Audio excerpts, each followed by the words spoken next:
Fess Parker, tell us about your background. Where were you raised, and where'd you come from? Well, I was born in Fort Worth, Texas. The year was 1924. On August the 16th, about 6:30, just in time to go out for the evening. So tells me it was a Saturday night. So tell us, where did you get raised around that area, Fort Worth? Pretty much after I was born, my family moved to San Angelo, Texas, which is 500 miles from everywhere in Texas. And we lived there through my graduation, went off to the service for 3 years, and came back and graduated from the University of Texas in 1950. Now I understand that you played football, is that right? High school football. Oh, you played high school football. What position did you play? I played end and right tackle my senior year. I was planning on playing football on my return from the service, but I had an unfortunate encounter with a gentleman with a pocket knife. And so he sliced my neck muscle so badly that basically left me with the strength of a half an egg. I got to follow that one up. You got to tell us about that little incursion. How did that all happen? Well, it's one of those things that's inexplicable. I was driving on a 3-lane highway, no traffic to speak of, in a 1921 Model T Roadster, which was my fun car in college. And I was taking my girlfriend home. We'd seen a couple of movies that afternoon. And a car ran into the back of me and then pulled up alongside of me, and the driver cursed me out. And it was 6 o'clock, and I had a little bit of headache, and I was very annoyed that someone would run in the back of my car. So I followed him, and I saw where he turned off, and he turned off into his own driveway. And I got out of my car and I walked over to him, and we had words. My question is, why did you do what you did? And he cursed me out and said, why didn't you get out of the way, you big whatever. And I started to say, well, if you'll take off your glasses. But he had already opened the pocket knife. It was open behind his leg. And he swung, and I didn't see the knife. And I stepped inside and hit him with a left. That brought the knife up, and it broke on my jawbone. But it severed 20-some odd veins, and my jugular vein was, the next fraction of an inch I would not be here. Amazing story. Amazing story. Listen, I want to get on to something that's really kind of fun. When did you decide to become an actor? Actually, in the Navy. I got to see them making movies courtesy of the Hollywood Canteen a couple of times. And I was sufficiently impressed that I thought, what a nice way to make a living. So you decided, and let's go back about this Navy career you had. There's some talk that you had actually volunteered prior to that to go in what services, and they turned you down? Well, I tried to get into the Army Air Corps, and I passed everything, but I was too tall. I was 6'5", and still growing. And so the flight surgeon the first time said, I can pass you into the program, but you'll be taken out and you'll go into gunnery school or something.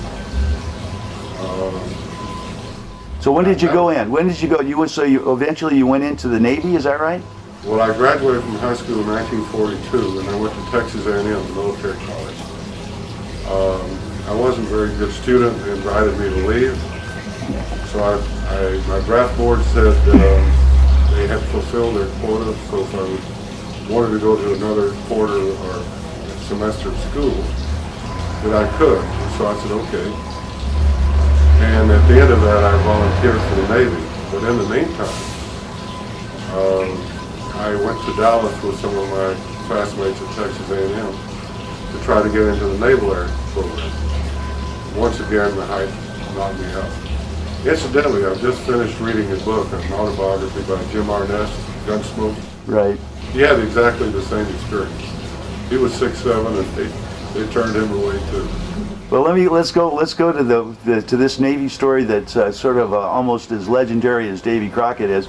That you were hitchhiking from somewhere in Southern California back up to your naval station up in, I guess, up in San Francisco way, and you got a ride with somebody called Walter Houston. Is that correct? Yes,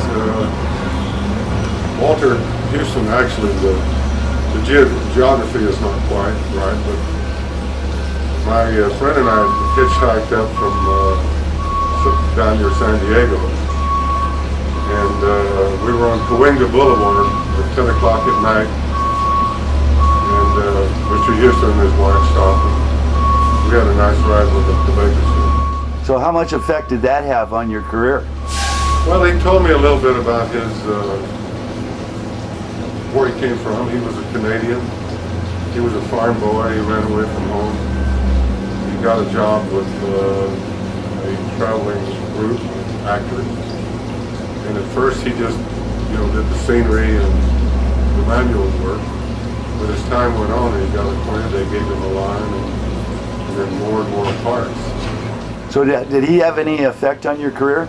Well, he did, because here I am talking to a legend that I was aware of even at my age. And it was just something that, everybody was a movie fan. How'd you get your first line? How'd you get your first gig in the movie business? I graduated from University of Texas and came out at Adolph Maju, the famous actor, and introduced me to his agent, who was one of the top agents in the field. And nothing was happening. I was looked at MGM and Fox and Paramount. So I decided to use my last year of the GI Bill and go to the USC graduate school.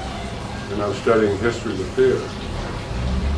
And at the end of that second semester, a friend of mine said, they're going to put a couple of guys in the national company of Mr. Robertson with Henry Fonda. And if you're interested, I told Billy Hammerstein Jr. that you might call. Well, he was over at Paramount, so I called and went over to see him. And so some legends, Leland Hayward, Joshua Logan, and Henry Fonda put us into their company up in San Francisco. And so from June until September, I was at the Gary Theater and the Biltmore Theater in Los Angeles, talking to people like Jack Klugman and Lee Van Cleef, on occasion with Henry Fonda. You were hanging out with the right group. I was hanging out with guys that all had expectations and certainly realized it. All right, let's move on a little bit now. As a living legend, there's been two people that we can think of in the history of film that actually represented their characters as people would have generally perceived them to be. One of them was Christopher Reeve as Superman, and the other one was Fess Parker as Davy Crockett. That's interesting. And those are the two characters that we can think of that absolutely represented everything that you'd hold in your mind as what those characters were set to represent. Now, when you got your job with Disney and he got you into that, what was your first thought when you got the part as Davy Crockett? Well, being a Texan, you have to understand the educational system. The mandatory history that you take in that system is Texas history. And it's, certainly as important and maybe more so in the Texas psyche. But I had read about Davy Crockett from the time I was 8 or 9 years old in a book that was put out by one of the oil companies. It was a black ink pen cartoon type book of the Texas history from the days of the Indians to the Six Flags of Europe that took over Texas at one time or another. So it was very familiar territory. I think the thing that was interesting to me was the theatrical characterization that Tom Blackburn, who wrote the screenplay, and Bill Walsh, the producer at Disney, put into it, and they made it fun. They stuck pretty much to the historical arena, but not for exactly as Davey might say. All right, let me ask you this. You know, there's a word called phenom, and a phenom is it was kind of a brand new word back in 1954, but as literally millions of kids, all and parents, by the way, all over the country turned on Walt Disney and Walt Disney's Disneyland, I think they called it at that time, and watched the first episode of Davy Crockett. You had people spellbound and across the world, mind you, for so many years with this character. And you just wondered, you know, I mean, did they have a marketing plan? Did Madison Avenue already have this thing already? Everybody thinks, well, they already had it set up. I mean, did Madison Avenue had all the Davy Crockett dolls and all that kind of stuff already set up before you shot that first, or actually appeared on that first episode? That's like leaving home on a vacation and forgetting the dog. The Disney people were so involved in the preparation for Disneyland. They had other projects, and this was a television show that was done in order to have a support from ABC, the third ranking television station. So they really were caught.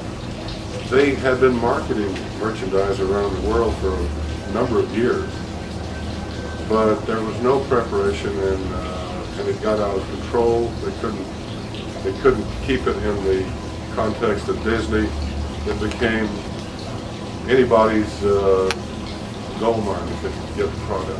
One of the things about this particular thing was that there were every kind of product known to mankind that was Davy Crockett associated, and so many countries. I can recall growing up seeing little African kids with coonskin caps, and also Japanese kids with coonskin caps, and European kids with coonskin caps, and I guess you got to travel to quite a few of those locations to actually meet with those Europeans. And how did they even see this show? How did they even know about it? Well, when I went to Europe in 1955, there were only three countries that I recall that had television. And that was in England, in France, and Italy. The rest of the appearances that I made were in connection with the theatrical release, and I appeared in the theaters with, between showings. And we had the usual personal appearance agenda, Lord High Mayors for lunch, and hospitals and department stores, and very full days. And it was interesting. I went to 42 cities in America. The British arm of the Disney organization looked at that schedule and said, "We can do better." They almost killed me. Oh God! Well, let me ask you this: did you think that when you did this, when you took this job as Davy Crockett for this character, that you were going to have to kiss so many babies as a politician and shake so many hands as a politician would even dream of? That's another interesting circumstance. I was delivered into Oklahoma City, changed my clothes like Superman in the toilet. Went out, got down the stairs. There were 6 motorcycle policemen in a limousine. Now, we sped across Oklahoma City to an arena full of people. I got out of the limousine without a clue exactly of what I was going to do. So I said, "What do you want me to do?" He said, "Get on the horse, ride around the arena, catch all the kids, ride out to the center, sing Davy Crockett, say whatever you want to say, get on the horse and ride out." Well, that was the template what we did many times afterwards. But needless to say, it's a rather stressful way to be introduced to public appearances. Well, let's get into this story of Davy Crockett a little bit, because of one of the things that happened.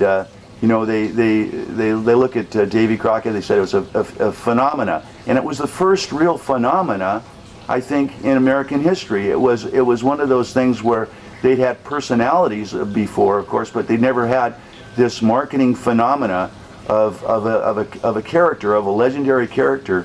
And you were breaking new ground, trailblazing new ground for America in the world. I'd like to make an explanation of that. Recently I had an opportunity to talk about that, and I told the writer that I was going to be immodest and to say that this event was greater than the Presley and the Beatles and so on.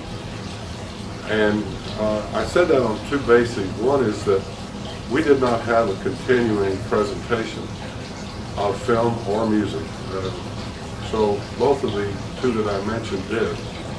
But the thing that was different about the original impact was that there were almost as many people that didn't care for Presley as became his fans. Walt Disney had the ability to bring the entire family in front of the tube, from the child, the parent, and the grandparents. And because the television sets were few in comparison with today, neighbors came over as family. And so there were probably an X factor of many more viewers per set than there were ever before, unless it would be a Super Bowl game or a world event. And so that's what I mean, that it was a larger event at its moment. Well, you know, there's some things that we had to take into consideration too. We were just through, 10 years prior or less from World War II. We were just getting out of Korea at that particular time. There was a sense of looking for American heroes that were, because of the way we got out of Korea, basically. And here you come with the legend of the Old West, someone who had character as their first and foremost requirement. Beyond politics, beyond popularity, beyond anything, Davy Crockett exhibited the fact that character mattered. And how did you relate to that character in that respect? Well, it was pretty similar to what my grandmother and my mother and father tried to inculcate, and most families did. In a way, the fact that I had so much contact with children who were, typically 5 or 6 years old, and that's pretty impressive when you meet thousands and thousands of families, and it has an impact on your own conduct. There are times when in this process that you were invited to go to some circumstance that there's something just told you in the back of your mind, you really should say thank you very much and get ready for the next day's work. That sort of sticks with you. It's been helpful. I think underneath I'm sort of a wild man at heart, but what did Davy say? He said, "You half man, half alligator, and a bit of snapping turtle." a little of that. Yeah. And Well, so it was helpful. let me ask you this now. Let's get into the actual, some of the under the cover stuff that went on in Hollywood during those years too. After you did Davy Crockett, there was some talk that you and Buddy Epson weren't getting along so well, or that you weren't as pals as you thought. How, you want to clear that one up? That's about a 50-year story ago. Well, there's absolutely no truth to that. As a matter of fact, I spoke with Buddy a month and a half ago. He's 94. We've stayed in touch all through the years. And as a matter of fact, I was a very inexperienced actor when we did Davy Crockett. And Buddy was a very experienced actor and performer. And just like in tennis, if two people go out and they neither one know how to play tennis, chances are neither one of them will play tennis anymore. It's just too difficult. So if you've got somebody that can set the ball up for you and put it in your court, as Buddy did for me many times, you become, you know, not only indebted but grateful. And he introduced me to a lot of things, a lot of thoughts that were helpful. And by the way, I can't think of anybody who's gone on to have any finer career. Buddy worked for the last 40 years until he, you know, has come to a point where he'd rather just not. And things that he's done, you know, he built a catamaran and won the Honolulu race. He's written books, he's written plays, he paints. Well, I think we've reached enough with Buddy, because I tell you, we're here to talk about Mr. Fess Parker himself. So, but I understand what you're saying about all that. Let's go to further. Where I was going with this really was to the next step, which was that there was some talk at the time about you and having a falling out with Walt Disney, also about the fact that you wanted to go do that movie that John Wayne did called The Searchers. Well, to clear that up, Walt Disney was my one and only boss. And I didn't know about The Searchers until it was already finished. I was on the way to Georgia with Walt Disney and Jeff Hunter to do the Great Locomotive Chase. En route in an automobile from Atlanta to our location in Clayton, Georgia. Jeff Hunter leaned over the back and said to Walt and I've just had the best experience of my life. We said, what was that? He said, I did The Searchers for John Ford. Walt Disney did the equivalent of this. They wanted you for that. And you didn't even know. You didn't know. So that you know, was a disappointment. Later on, Marilyn Monroe was going to do the bus stop picture for Fox. I got the play, I took it in to Walt, I said, I'd like to do this part, I'd like to try for it. He read it, he wrote me a note, which I still have, from Walt to Fess. Don't think this is the kind of material you should do. That still another disappointment, but what happened that caused a real breaking apart of our relationship was Walt was going to make a picture called Tonka. And this had been dealt off to the executives of the studio. And they gave me a part that I was doing, the type of part that I was doing before I came to Disney. I didn't have any part really, and so I complained about that. I said, this isn't honest. I don't think I can go backwards instead of forward. The studio was adamant, and I said, I'm not going to do it, so I walked away from this 5-year contract. None of that was related to bad words or anything that could be attributed to my not appreciating Walt Disney.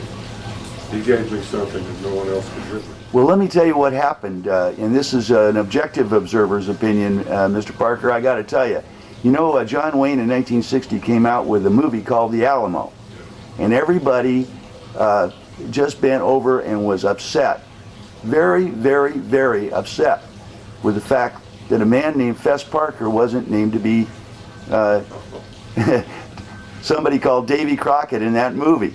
And and if we can, you know, certainly that when you look at The Searchers, you can say that was John Wayne all the way.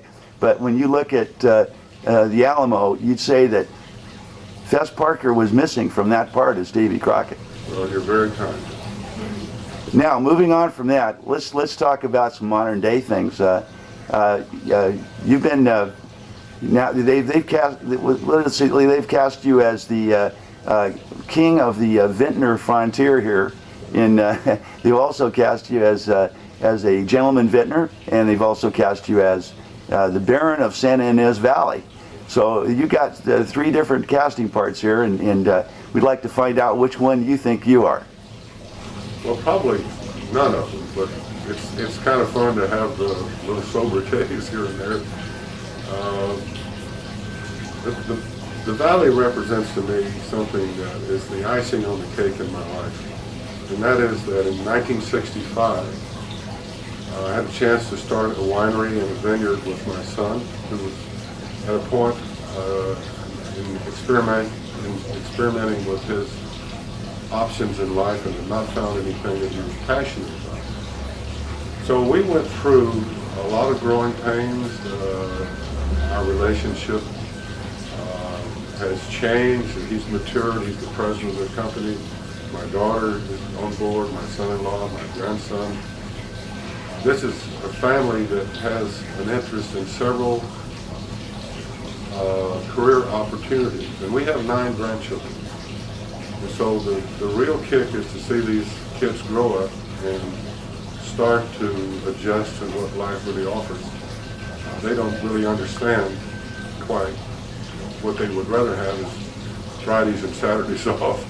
Let me ask you this: when did you move to the valley here? 1988. I bought the ranch that we moved to in '87. Well, let's step back a bit. Where were you before that? I lived in Hope Ranch in baronial fashion, if I may say so. Now, where is that? Where's Hope Ranch? Hope Ranch is on the west side of Santa Barbara. It's a 2,000-acre ranch. Was originally right on the ocean, with its own couple of miles of beach. There was a lot of agriculture in the ranch, avocados and lemons and tomatoes and whatever. Bridle paths, 30 some odd miles of bridle paths. Many people had horses and liked to ride. And I was lucky enough to, I had several homes in Hope Ranch, but back in 1973, the home of the developer of Hope Ranch became available. He passed away. His estate had it for sale. And what's so exciting about that house was that it was done by Reginald Johnson, the architect who is responsible for so many beautiful homes throughout Southern California. And we were privileged to live there for 11 years. Kids grew up, moved out, got married, went on their way, and the house was too big for us, so we began our family adventure.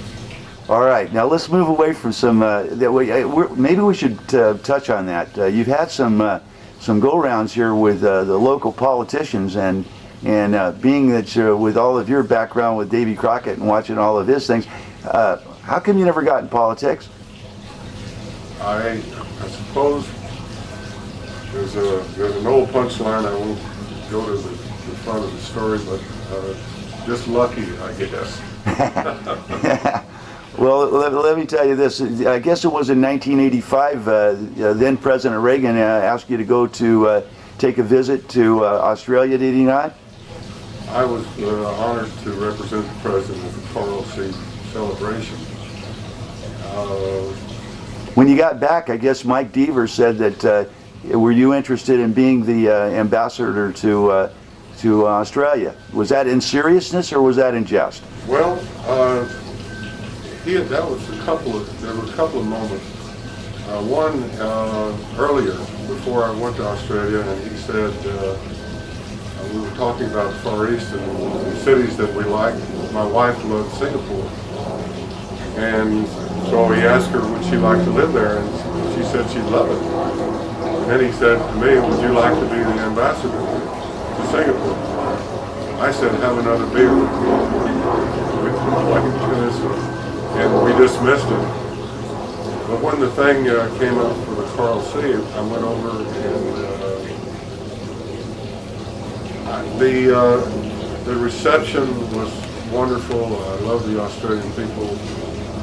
We saw several cities and ended up in the capital, Canberra.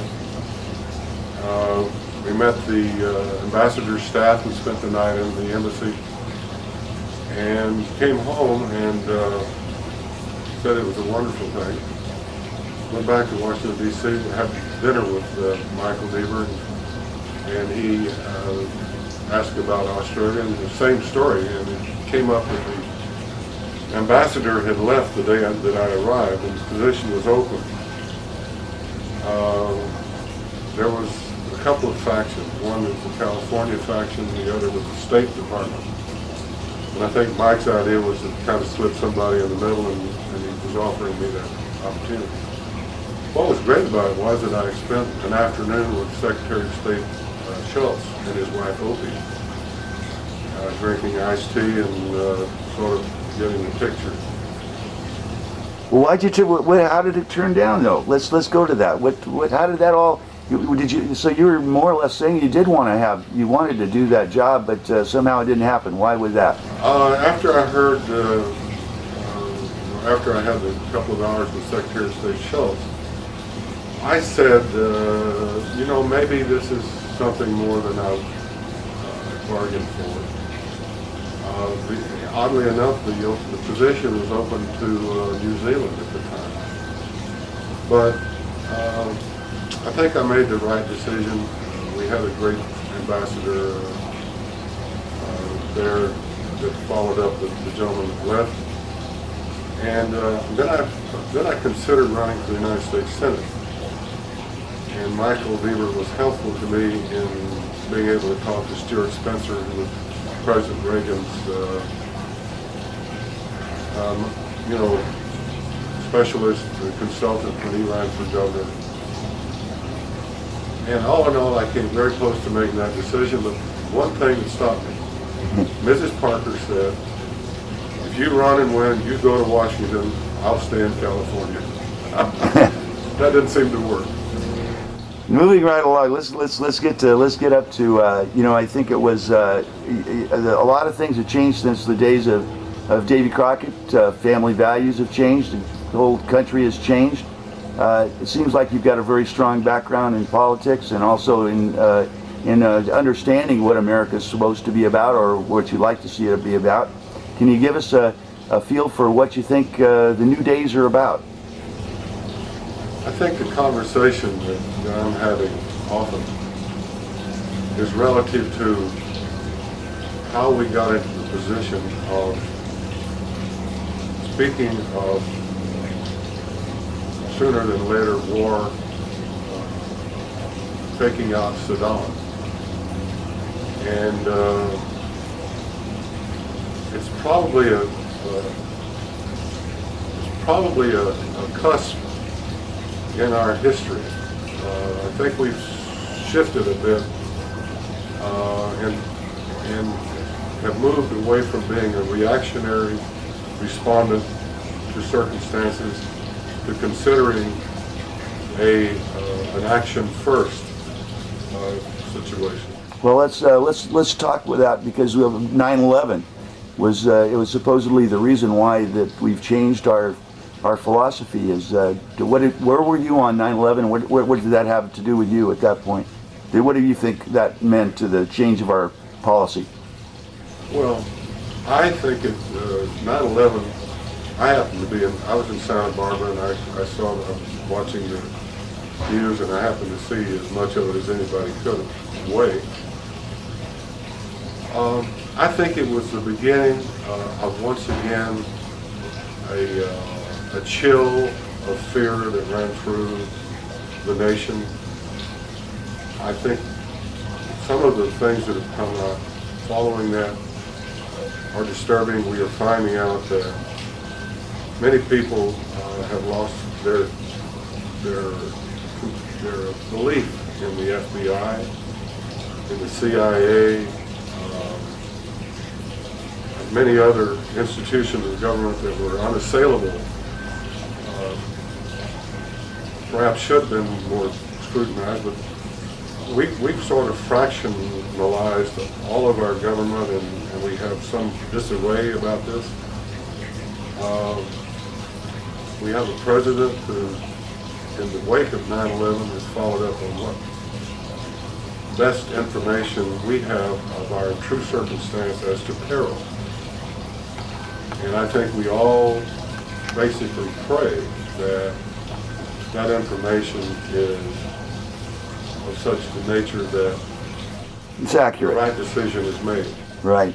Well, let's go. There's some interesting questions here that have changed, of course, since the days of the 50s and Davy Crockett and so on. But, for example, firearm ownership in this country has been assailed. I think, what was it? And Disney made some changes in 1991. They had their first gay and lesbian meeting in Orlando, and that's now become an official thing after '98.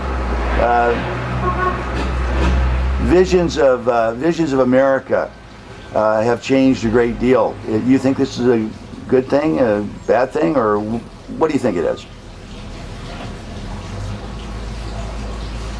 I think in general, it's a bad thing that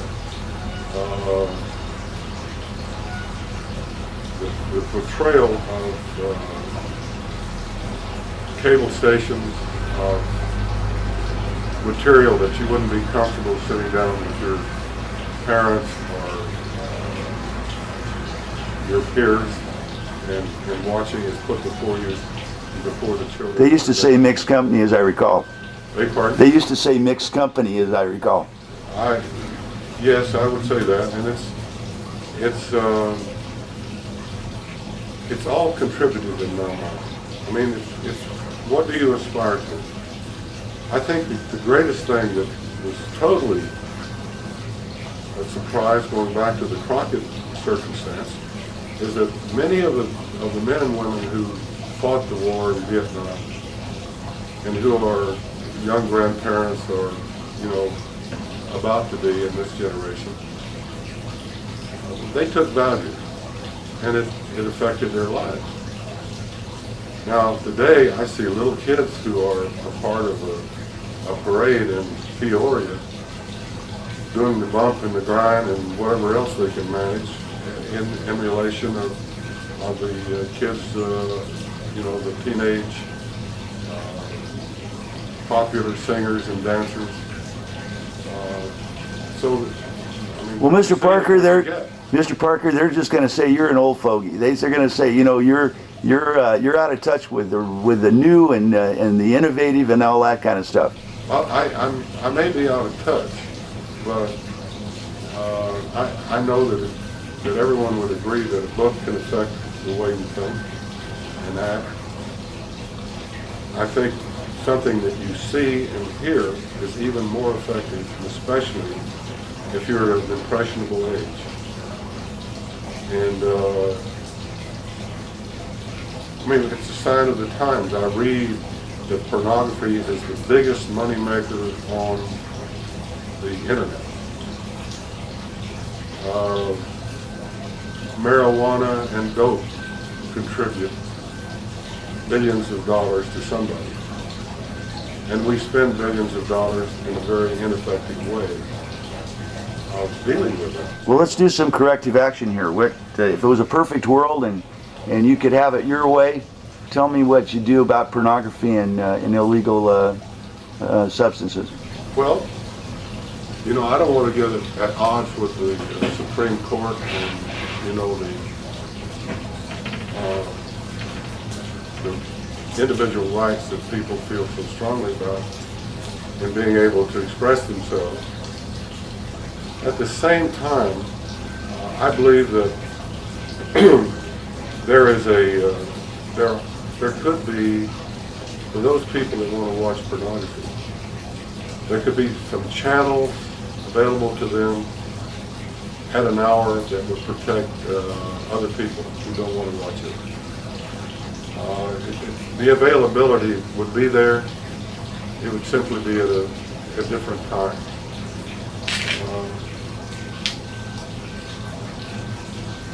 As far as the drug circumstance, I'm beginning to fall into the thought pattern that maybe we should make all of the drugs available.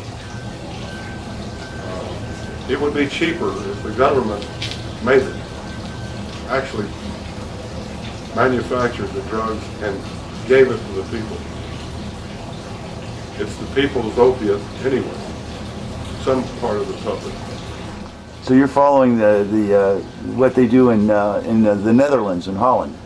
I think that that's as opposed to spending billions of dollars involving ourselves in foreign countries, affecting those farmers and those economies, on the backs of the American taxpayer, yes, I would like to see us make a major step in that regard.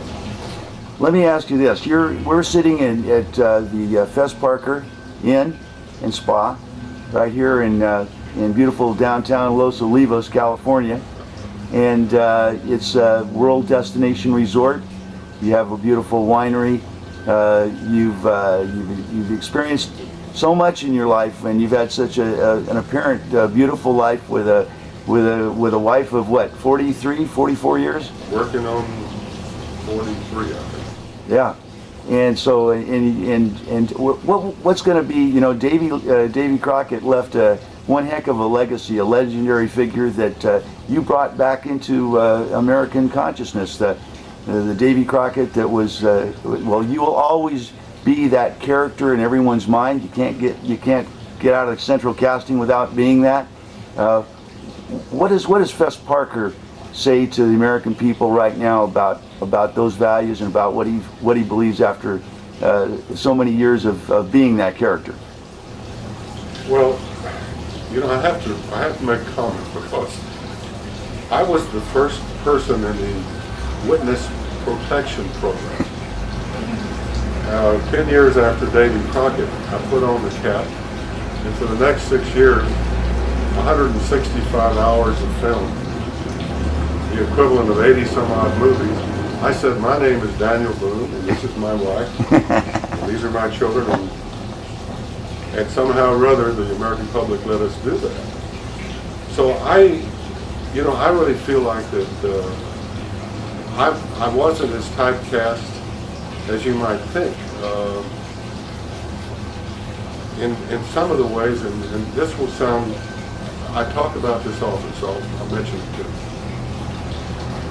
Because of the circumstances of the tours and the different things that I did, I had an opportunity to do things. I sang and danced. Improbably, but I did it at the London Palladium. I sang 2 nights in the Hollywood Bowl. I was on the Andy Griffith Show. I sang and danced with Danny Kaye. I did all of these things that were related to the cap, but top hats and tails were also available. The problem was, for me, wasn't so much typecasting is that the desire for product, the kinds of product, new producers and new directors. Over 20 years, those changed, and I realized that what brought me in was not in vogue, and that Willy Wonka and the Chocolate Factory was, and it was time to. As being one of your fans, and crying uncontrollably as Davy Crockett expires at the Alamo, and watching every second of Walt Disney and Disneyland for all those episodes, one right after another, with all eager anticipation, looking at all my school chums with their Davy Crockett lunch boxes, with going out to malls and finding children with coonskin caps and leather on. I think what you might miss, Mr. Parker, is that this was bigger than all of us. It was a phenomena, and that's what they call it. And it was the first one in American history. It created a culture of goodness. It sent a good message to American kids that to be honest and then go ahead to think out for yourself. A matter of individual accountability and responsibility. All those things you brought to us, whether you wanted to or not. You might have wanted us to watch you doing the top tails, but it wasn't going to happen. I just have to say, you've used the word "you" in regards to me, but I was a part of one of the greatest producers, talent, Bill Walsh, Tom Blackman, our director, Foster, and of course Buddy and Billy Bakewell, and of course Walt Disney himself. Yeah, and Walt Disney. I mean, we were a bunch of people that came together, and maybe I was the point man, as it was unavoidable. But you know, You were on a heck of a team, sir. I was. And that's the joy of it all. I think that that you have given as much joy to your fans. Hopefully they haven't been as intrusive on your invasive in your way of life, but Not at all. but let me tell you something. You've brought great joy and honor to America by your portrayal, and you're still doing that. And we wish you every best in the coming future. Lots. I understand you have a new hotel opening up soon here in Santa Barbara. I'm hoping in October '04, but you know. What's the name of that place? For 10 years, I've been trying to come up with a name. We're trying to put something that has Santa Barbara romantic, and the location is on the beach. And so the best we've been able to do so far is Fess Parker's other beach hotel, which is sad. How about Fess Parker's Playa Santa Barbara? Well, you know, we've run across that. Listen, Mr. Fess Parker, thank you so much for your time today. It's been a joy, and the American people are very grateful for you being with us today on The Cutting Edge. Thank you so much, sir.